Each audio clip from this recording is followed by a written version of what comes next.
괜찮아. 괜찮아요. 괜찮아.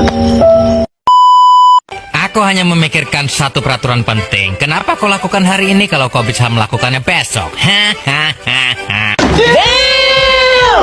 A few moments later.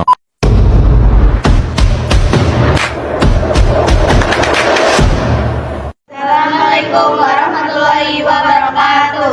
Kami dari kelompok 8 izin memperkenalkan diri.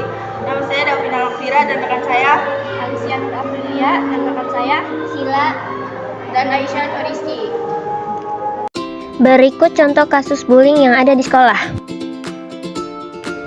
1. Studi kasus bullying di sekolah adalah penelitian mendalam terhadap kasus perundangan, yaitu tindakan agresif yang dilakukan secara berulang-ulang oleh suatu individu atau kelompok terhadap korban yang dianggap lebih lemah, menyebabkan kerugian fisik atau fisikis. Studi ini bertujuan untuk menganalisis penyebab, bentuk, dampak, serta merancang solusi atau program pencegahan dan penanganan bullying di lingkungan sekolah. 2. Kasus. Di sebuah sekolah dasar ada seorang siswa yang bernama Rani yang dikenal sangat pintar namun pendiam dan kurang bersosialisasi dengan teman-temannya.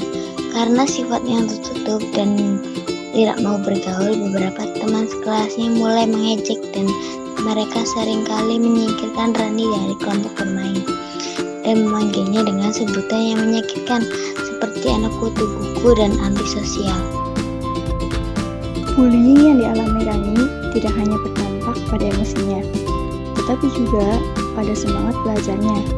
Perlahan-lahan, prestasi Rani mulai menurun, dan dia menjadi lebih tertutup dari sebelumnya.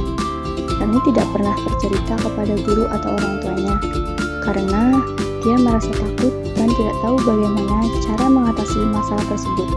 Situasi ini akhirnya terungkap ketika wali kelas memperhatikan perubahan drastis pada perilaku dan nilai akademis Rani. 3. Cara mengatasi bullying. Untuk mengatasi bullying, Anda bisa memberikan edukasi dan membangun empati pada anak atau diri sendiri agar tidak menjadi pelaku, serta membangun kepercayaan diri dan kemampuan sosial agar tidak menjadi korban. Penting juga untuk berani melaporkan tindakan bullying kepada orang yang dipercaya seperti guru, orang tua, atau konselor. Selain itu, menciptakan komunikasi terbuka di rumah dan lingkungan, serta cari bantuan profesional jika diperlukan. 4. Saran. Untuk mengatasi peserta didik yang berperilaku bullying, disarankan perlunya kerjasama yang intensif dalam bimbingan dan memperhatikan perilaku subjek kasus di sekolah antara guru bimbingan dan konseling, guru mata pelajaran, wali kelas, orang tua, subjek kasus, teman dekat subjek kasus, dan subjek kasus, yaitu dengan cara guru membimbing dan konseling hendaknya memberikan bimbingan sosial secara intensif agar peserta didik mampu bersosialisasi dengan baik sehingga terhindar dari perilaku bullying. Assalamualaikum, halo teman-teman. Di sini kami ingin mempresentasikan tentang bullying. Bullying verbal, mengejek nama orang tua, menghina fisik, memanggil dengan julukan buruk, menakut-nakuti dengan kata-kata.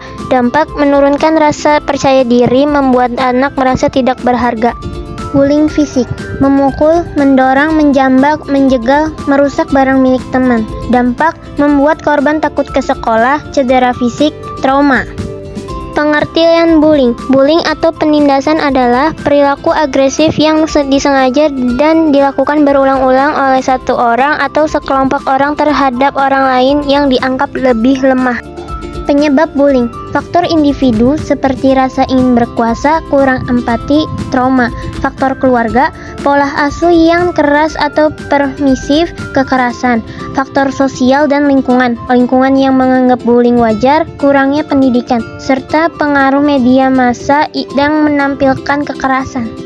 Dampak bullying, masalah kesehatan mental seperti depresi, kecemasan, dan stres, gangguan kesehatan fisik seperti sakit kepala dan gangguan pencernaan, penurunan prestasi akademik, masalah sosial, serta resiko perilaku menyimpang yang bisa berlanjut hingga dewasa, seperti penggunaan obat-obatan atau kekerasan. Video dari kami, kurang lebihnya mohon maaf. Wassalamualaikum Assalamualaikum warahmatullahi wabarakatuh.